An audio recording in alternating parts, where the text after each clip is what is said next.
Thank you so much. Yes, this is a very sacred instrument. It has something to do with our world of spirits, where some of us are possessed with the spirits of their ancestors.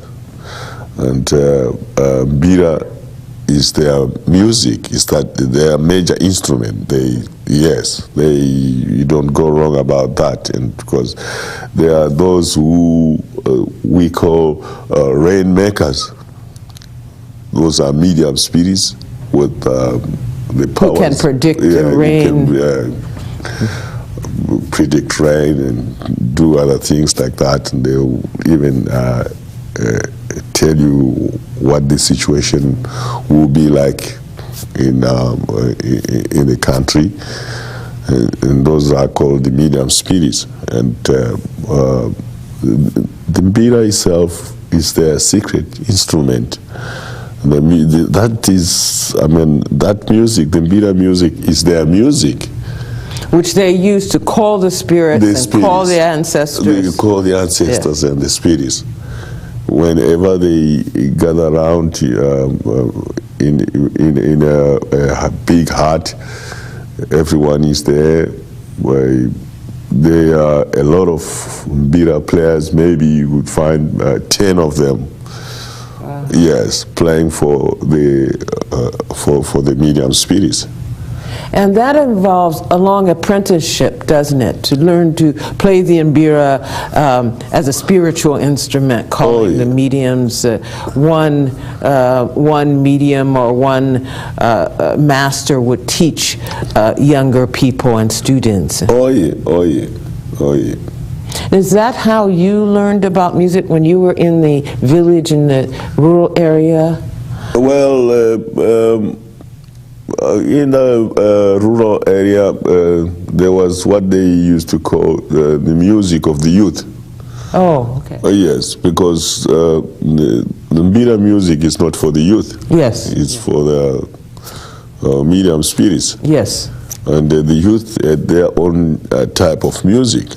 When the elders are gathered inside the big hut, the youth go outside. They do their own thing. And they do their own thing, while the elders have the mbira inside. Right. But what you tried to do is, in a way, bring the two together, because you have the mbira within your band. Oh yeah. I actually did that because I thought if when I listened to the sound of the mbira and comparing it with other instruments, modern instrument, it was just another instrument. Yes. And I thought it was it's going to be very exciting if we could, bring it in and make a fusion of it with our modern instruments. Yes. And then when we did that, it sounded really good. And you had to really get a new way of tuning the guitar, the electric guitar, so that it would be tuned like the mbira. Oh yeah.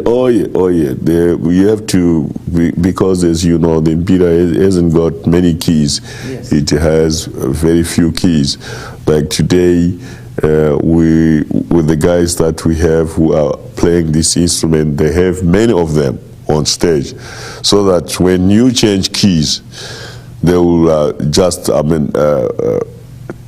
take the one which is tuned to the key that you want to use. Because you can't really change keys as you can in a guitar. That's right. For example, so you just have to take a whole different mbira. Oh yeah, and tune them to different keys with a guitar. That's interesting. Oh, yeah. And are some of these mbiras now electric themselves? Do they plug in, or are they all still in the natural acoustic form? They are still in the natural acoustic form, but you can always put some pickups next to them. Yeah, that's right.